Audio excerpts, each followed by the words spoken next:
What is up, y'all? Back again today. I'm here to give you guys my UFC Paris predictions for the main card. It was a pretty nice fight night we got going on, and it's going to be in Paris, so us American fans don't have to wait for the afternoon to get that.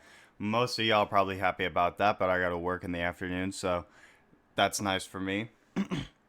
A few fights on this main card that I'll be honest, I really don't know much about. And I'm gonna breeze through a couple of those ones pretty quick before I get to the ones that I actually have some real words to say on. But without further ado, let's just kind of get into it. Main card opener, we got Morgan Charriere versus Zucchini. Uh, we'll call him. For this fight, this is one of those ones I really don't know either of these guys. I did a little bit of research, and from what I can tell, neither of these guys really deserves to be in the UFC in the first place. They're both kind of ass. They're both kind of just here because I think they're European, and more specifically, the Morgan guy's French. So we just kind of found some talent to put on this card, make the local crowd happy. No, I honestly didn't really see anything too impressive in either of their records. I don't know how much I see for them in the UFC. I'm taking Morgan Charriere by a second round TKO. I'm hoping he gets a finish, can get this Paris crowd riled up right off the bat in the main card, and just come to perform for the home crowd.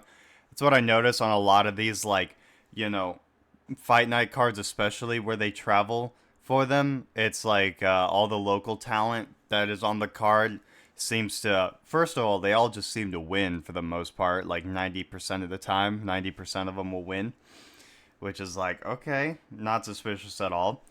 But also, they usually come to get a lot more finishes too.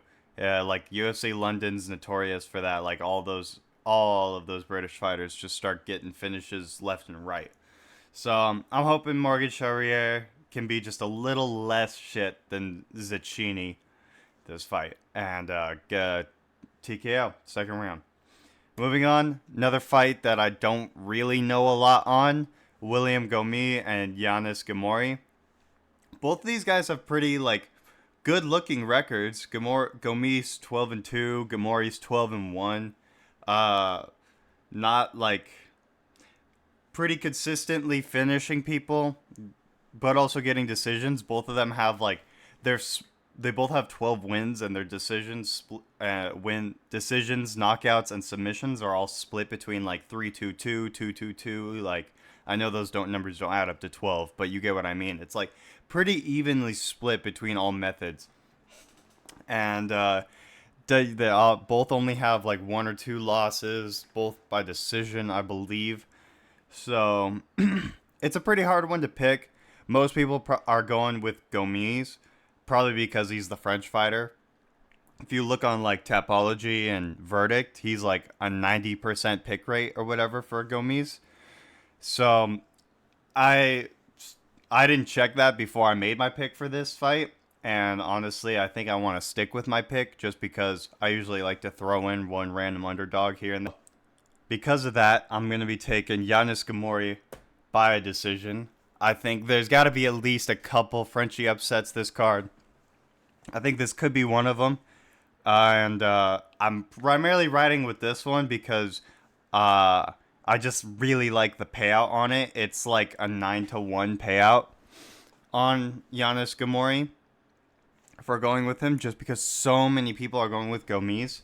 And this one, I honestly just also don't understand why it's so strongly in the favor of Gomis. Outside of him being a French fighter, I see no other advantage he has here. Unless there's something in like the actual footage of the fights that I'm not seeing because I didn't watch any of them. But I mean, just looking at numbers and stats, I see no reason why this fight isn't a 50-50 toss-up. And for how strong of an underdog Giannis is, I like it. So that's my pick for the second fight of the card. Moving on up, we got Volkan No Time Uzdemir versus Bogdan Guskov. Bogdan is a short notice replacement. I forget who he was supposed to fight originally. It was somebody in the rankings. I think, it was like Mirzakhanov, I'm pretty sure was the name. One of those OVs. And so Obviously, Vulcan's probably happy with this. Well, actually, he probably doesn't even notice a difference because it's another off guy. But this one's on short notice, and Vulcan has a pretty time-tested like fighter in this division. I would say definitely showing himself to be solid at this point. The only thing that I think could really like screw with him is either just a properly better fighter, or but he'll just eventually hit his wall with age. I don't think he's hit his wall with age, and when I say properly better fighter, I mean like they need a proper training camp, they need to have better skills than him, they need to be athletic, all the 9 yards, right? Bogdan, I don't know much about him, but he's not getting a full training camp here, and I don't like that. And I don't like that for Bogdan, and I like that for Vulcan. On the as well, Guskov doesn't really seem like all that, you know, doesn't seem like all that. He doesn't really have a lot of hype bringing with him. There's not really a lot of stuff, crazy things he did on a regional scene or anything. He's just kind of a local short notice replacement. Uzdemir's really only had like true problems with like the actual killers of the light heavyweight division over the years, like Gustafsson, DC. Krylov right now is one of those guys not a lot of people talk about, but definitely somebody to keep your eyes on. So, I mean, Krylov couldn't finish him. I doubt this short notice Bogdan guy is going to shut him out at all. I think Vulcan will probably just, do his thing, use his veteran skills, and take this to a decision. Get himself a nice win on the Paris card, and probably rebook that Mirzakhanov fight later on, if I'm being totally honest. Moving on, the featured fight. Benoit Saint Denis versus Thiago Moises. Benoit, my man. This guy, the way he absolutely shreked Ismael Bonfim in his last fight, that was a huge payout for me on verdict, and I was so happy of going with this guy. I really like his style. I really like what he brings, and like his energy, his finishing instinct. He kind of has almost a killer instinct. If you watched him in that Bonfim fight, the way he just came out with those body kicks was not something I expected. So aggressive, so fast, so powerful. And Thiago Moises has just kind of been like good enough for the most part. He's one of those like well-rounded, not bad at anything, not great at anything, not very aggressive, not great finishing power guys that floats just outside of the top 15 area. And given that Ismael Bonfim was supposed to be like the next big thing in the lightweight division, and Saint Denis just kind of absolutely put that to rest and stole it from him, basically, I'm going to keep riding with my boy Benoit. And in fact, I'm going to take him by second round sub. I think he's going to show up, and I think he's going to look to really come out for this Paris crowd. I mean, if that's what he did to Bonfim in front of a crowd that wasn't even a home crowd, I don't even remember. I think it might have been a Brazil crowd, even. I imagine what he's going to try and pull off in front of this Paris crowd. And Thiago Moises, he's really good at surviving. I'll give him that. He almost never gets actually finished, and when he does, it's only by people that are like really like she should be getting finished by, like Makachev, and with a first round submission and stuff. Which is the only thing that makes me a little hesitant to kind of take Benoit by a finish instead of a decision here, because Moises has been really good at surviving like that. But I just have a feeling Saint Denis is really gonna have that thing in him this fight, where he's just gonna come out guns a-blazing and really just put it on Thiago. Maybe not sub him even when he takes him to the ground. He could ground and pound him out even. Or just knock him out flat cold too. I could even see that from Benoit here. He's such a little powerhouse tank. But I like the idea of him by sub, because I think Thiago's going to want to take it to the ground, and I think Saint Denis is going to be a lot more comfortable there than Thiago is ready for. And I think this is going to be a banger featured fight too, if Thiago shows up a little bit. Moving up, we have the co-main event, Menon Fiora, and the return of Rose Namajunas. Thug Rose! Oh, Thug Rose is gonna get thugged this fight. I'm sorry. I don't think the move to flyweight is good for her. She's had problems getting out muscled and outpowered in the strawweight division. I mean, I know she knocked the hell out of Zhang Wei Li, but Zhang Wei Li's a little piston puncher too, and she took some of those shots. Oh, sorry guys. She took some of those shots kind of hard. Plus, she really has had like wrestling problems in strawweight with like the size and strength when it comes to people like Andrade and people like Wei Li, who yeah, she kind of out grappled Wei Li, but barely, you know.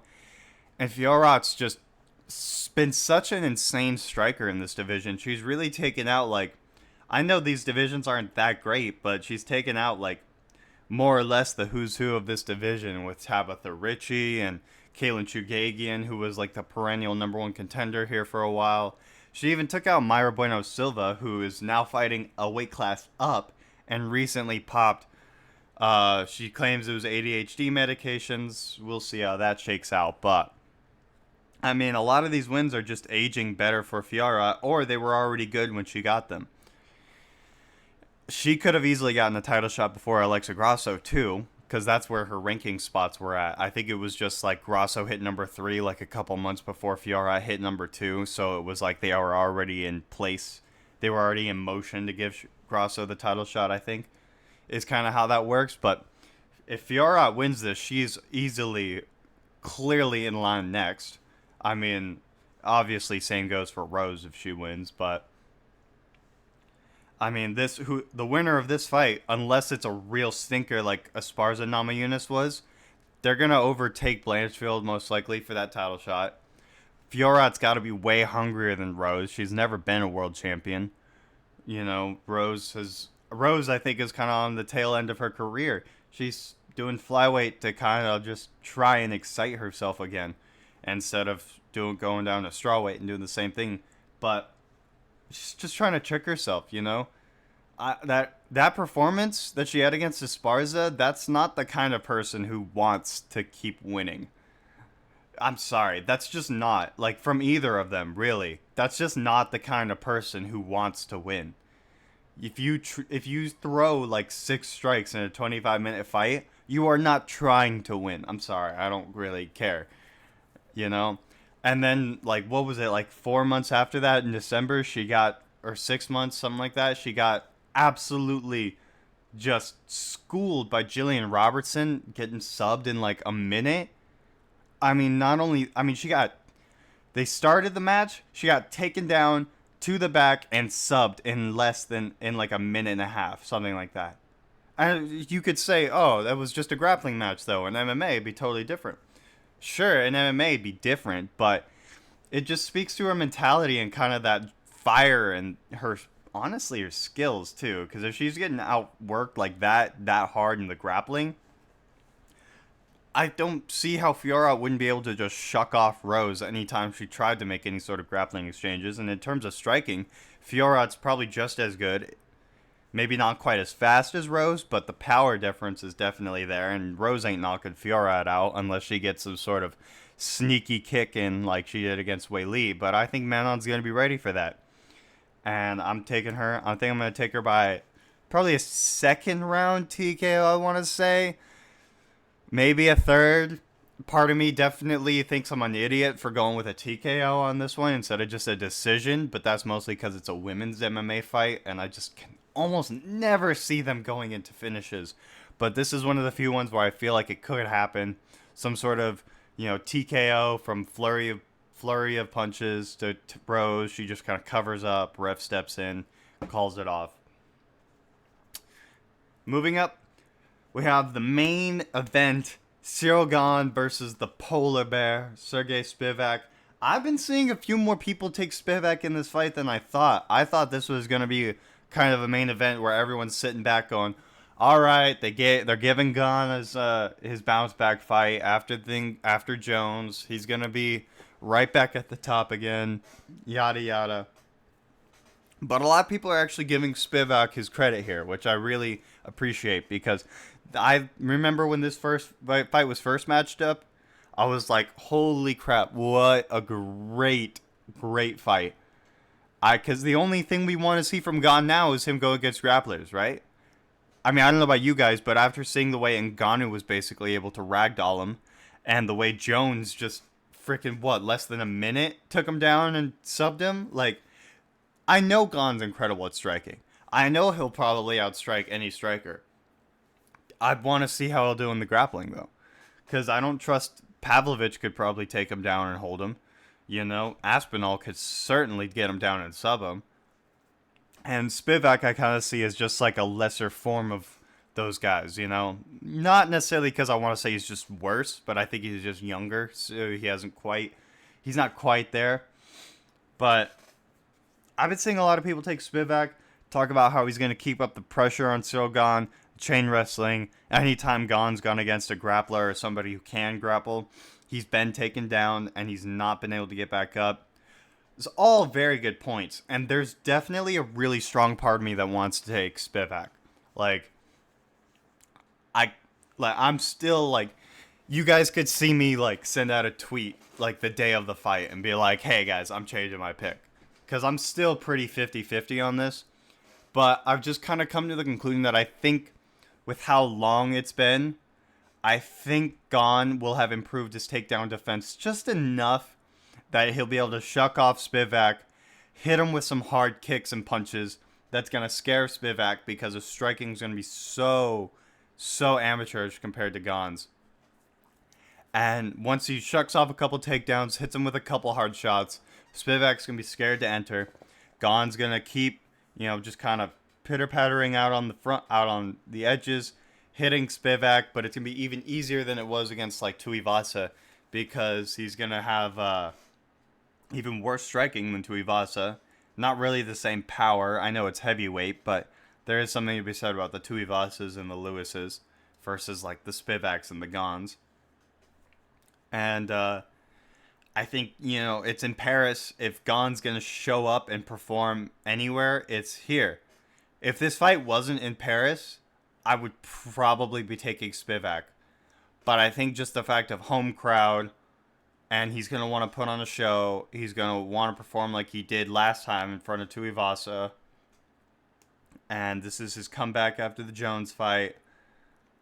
I think, if it was not in Paris, I think I'd be taking Spivak. But because it's Paris, I think it's just that last little bit of extra fire that Gane's going to need to actually go out, get this win. And I'm taking him by a TKO. I think it's going to go similarly to the Tuivasa fight, but I want to say since Spivak's striking is a bit worse than Tuivasa's. Oh, sorry, guys, again. Jeez. I want to say since Spivak's striking is a little worse than Tuivasa's, that Gane could do this a little quicker still. And do it in like the second round, mid to late second round. Although, I'm not going to rule out maybe even a late third or early fourth round one, just because the grappling threat could scare Gane off just enough. But that's the way I see these fights going, you guys. Those are my picks. Those are my predictions. Let me know what you guys think down in the comments below. I will be putting out another matchups video after the card is over, saying who I think everyone should fight. And let's really hope these picks go right, guys, because I've not been doing too great on the last couple of main cards. So, and have a good day, everybody, and stay violent.